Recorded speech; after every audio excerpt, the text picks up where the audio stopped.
Hey guys, Rick Stone here from Stoney Acres Gardening. Welcome to my channel. Make sure you get subscribed while you're here. So it is February, and February is actually one of my favorite times for the garden. Why?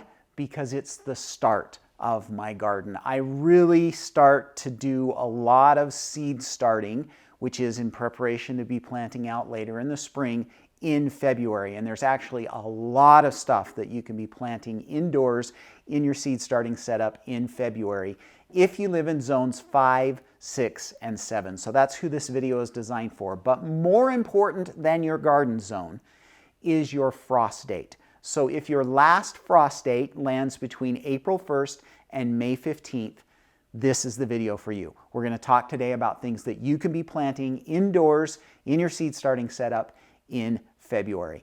Now, before we get to the list, I did want to mention that our seed starting workshop is open right now. We're going to be starting on February 12th, and we have it for sale today. So there's a link in the description. You can go check on that. I'll tell you more about that at the end of the video. So let's start with the list. First off is our Brassica family. So the Brassica family is basically anything related to cabbage. So here we've got broccoli, cabbage, cauliflower, Brussels sprouts, kohlrabi, and collards. Kale also is in this family, but we're going to kind of put that over in another group. But all of those are, ready to get started indoors. You actually want to get these plants. They're cool season plants. They're actually fairly frost hardy, and we want to get them out about 4 weeks before our last frost date. So we want to have a good 6 to 8 week old transplant to go out, which means we should be looking at about 12 weeks before our last frost date is when we should be targeting to get all of these plants going indoors. And so again, broccoli, cabbage, cauliflower, kohlrabi, and Brussels sprouts and collards are all the things that you should be planting. For me, my target date is usually around the 15th of February because my last frost date is right about May 15th. So that's 12 weeks back. And so today I'm actually going to be planting a little bit of collards for you. It's a little bit early for me to be planting my broccoli and my cabbage. Collards are a little more hardy, and so we're actually going to plant a few of those today. So I've got Vates collards that I am going to be planting today. These seeds are 3 years old. And so I'm actually going to plant 2 in each of these containers just for a backup. You never know when they're a little bit older what your germination rate is going to be, and so I like to just put a couple in. So we're going to put 2 of these in, and collards are going to be planted exactly the same way as broccoli, cabbage. All of those are going to be exactly the same. And so we'll put 2 in each of these. And then what we are going to do is just cover them up with a little bit of soil. So they don't take a lot of soil, just a little bit of soil. 1/4 of an inch is about all you really need. We're going to put that on top.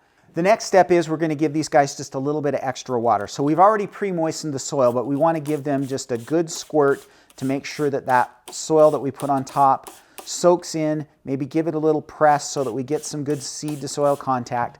And then we are going to go ahead and cover these guys up with a little bit of plastic wrap to keep the humidity in and the moisture in while they germinate. We're going to take these guys upstairs, put them in our seed starting setup. We'll turn the lights on after about 2 days because we want to make sure that those lights are on as soon as those seeds start to germinate. So we'll turn those lights on after 2 days just in case we get some early germination. We want those seedlings to have plenty of light. And then once all the seedlings have germinated, we'll go ahead and take that plastic off, and we are off to the races. About 6 to 8 weeks later, these will be ready to go out in the garden. Next on our list are the leafy greens. So here we have things like lettuce, spinach, kale, Swiss chard, bok choy, or any of the other Asian greens like tatsoi or pak choy, Napa cabbage, any of those, and then mustards. All of these leafy greens are relatively cold hardy. They're going to be fine 4 weeks before your last frost date. And so again, we want to target about 10 to 12 weeks before your last frost date for planting these guys indoors. Now, of course, a lot of these could be planted directly out into the garden and would do just fine. But the problem is right now, I have snow in my garden. and there's no way that I'm going to be able to plant in February out in my garden. So we instead get these started really early indoors, and then we're able to transplant them out later in the garden when temperatures will start to moderate, when our chance of snow is going to be a lot less. Now recognize, I still realize, 4 weeks before you might have some snow. You're definitely going to have frost, but that's okay because these plants can take it. So again, lettuce, spinach, kale, Swiss chard, Asian greens, and mustard are all ones that you can plant. So today I'm going to plant some spinach. I've got a whole tray here. We're going to do half of this in spinach. The other half we're going to do in various varieties of lettuce and get those in. These are basically going to go in the same way. You'll notice that I used a smaller container for these. These are just little 6-inch plug trays. Leafy greens don't need as much root space, and so they're going to be just fine in these trays. Now these seeds are new. They're fresh this year, and so I think I'm going to be fine just putting one seed in each of these cells. So we're going to go ahead and put one seed in. I'm going to just give them a gentle press down into that soil. And this is a homemade seedling mix, by the way, that I made. If you're interested in knowing how I made it, there's a link right up here you can click on. And we are going to then just, again, cover these guys up with just a little bit of soil. They don't need much. 1/4 of an inch is all that they really need. And we'll cover those guys up. And again, just give that soil a little bit of a press. We're not packing it in or anything, but we want to give it a press so that we have some good seed to soil contact. Then we'll go ahead and spray those again. Give them just a good soak so that they are plenty moist. I'll go ahead and finish this whole tray. You don't need to see me plant the whole tray, but once we're done, we're going to cover these guys up again with a little bit of plastic wrap, and then we will be ready to put those upstairs under the lights. Lights come on after 2 days because these are definitely going to start germinating in 2 to 3 days, especially indoors where it's warm. They'll get going right away. Now there are a few other plants that you can be putting in this time of year as well. It's not too late to do some bunching onions. So if you would like to do some bunching onions, those you could definitely get started indoors. Leeks as well, you've got plenty of time to still do leeks. And then the other one that you really ought to get planted sometime in February, again about 12 weeks before your last frost date, is celery. So celery is a slow grower and you want to get it in early. You'll want to get it transplanted out while the weather is still cool, and that will take off and do really well in the spring. So celery, leeks, and bunching onions can also be planted here in February. And then I have one other for you that I plant a few of in February, and that is, surprisingly, tomatoes. Okay, so how can I get away with planting tomatoes this early? We do that by using this clever little contraption called a wall of water, or some of the other brands are like Cozy Coats or Season Extenders. Basically is what these are, is they are a water-filled clutch that we can plant our tomato plants in, and the water gets warmed up during the day by the sun, and then it dissipates that heat into the plant at night and keeps the temperature up around that plant so that we can actually get our tomatoes planted extra early. I can plant my tomatoes about 4 to maybe even 6 weeks before my last frost date using some of these. Now, I do not plant all of my tomatoes this way. I usually only do 4 plants. I'll usually do 2 of our favorite early tomato. It's called Early Girl. Then I will do Aroma. This year we're going to do San Marzanos, and then we'll use some kind of a cherry tomato as well. Just 4 plants. We'll put those under those wall of waters about 4 weeks before our last frost date, and those will mature really well indoors underneath that little container, and you'll be able to then have really early tomatoes.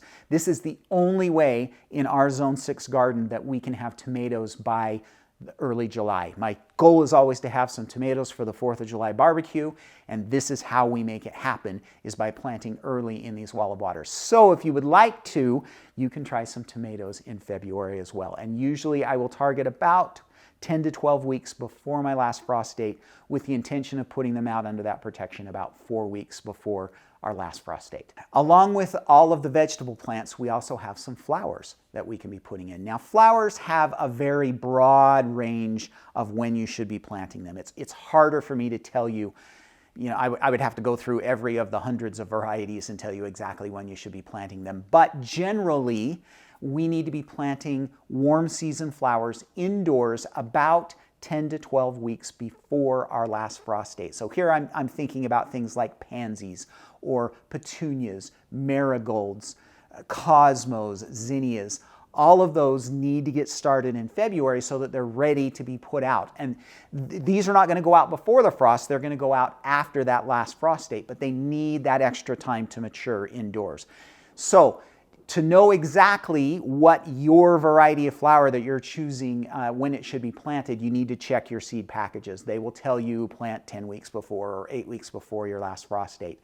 But make sure that flowers are also on your radar, because there is a lot of flowers that are going to need to be started in February if you want to have decent sized starts to go out later in the year after that frost date. So make sure that you get those flowers planted as well. All right, that is our list of seeds that we can be planting during the month of February. And February, like I said, is my favorite month of the year because we're getting started. New beginnings, time to get started on our garden, and it's just always fun and exciting for me. And another thing that makes it exciting is we always do a seed starting workshop during the month of February. And this year, our seed starting workshop will be starting on February 12th, and it's on sale right now. So this is an 8-day program that we do every year. Last year we had about 275 people that participated. I'm imagining we'll probably have about that many again this year. It's a fun program that is going to teach you start to finish how to grow your own seedlings indoors. It's an 8-day program and you pay $29 for it. So it's very inexpensive. And here's what you get for that $29. Every day from the 12th until the 19th, I will have some videos for you. Usually about 30 to 35 minutes worth of videos where we talk about one concept surrounding starting our own seedlings. We talk about containers and soil and lights and timing, all kinds of different things. And all of those videos are pre-recorded, so you don't have to show up at a certain time. You don't have to be there at 10 o'clock every day or something like that. You can watch them anytime during the day that you want. There's a workbook that goes along with each day, and there's also a homework assignment that is going to help you get ready to get your seedlings planted on the 19th of February, which is what our goal is to get those seedlings planted. On the last day of the workshop, I actually do some Q&A sessions. So we actually get on a Zoom call, a group Zoom call, and you guys can ask me any questions that you might have. We usually do 2 or 3 of those Q&A sessions throughout the day so that it fits into everybody's schedule. So you get all of that for $29. And on top of that, we've got some prize drawings. I've got some sponsors this year, Smart Pots, True Leaf Market, the Gardening Academy are all going to be sponsoring some prizes as well. So there's a lot of fun happening, and this is just a really fun workshop that I would like to invite you to come and join. So again, it's on sale right now. There's a link down in the description of this video you can click on that will take you over where you can buy this, again, for just $29. It's a great way to learn how to start your own seeds. So again, link in the description down below. We'd love to have you join us. Okay, my friends, that's all I have for you for this week. Get some seeds started. This is a fun time of the year, and I want you to be getting those seedlings going. So make sure you check out the list, the written list, and let's get some seeds started. All right, happy gardening.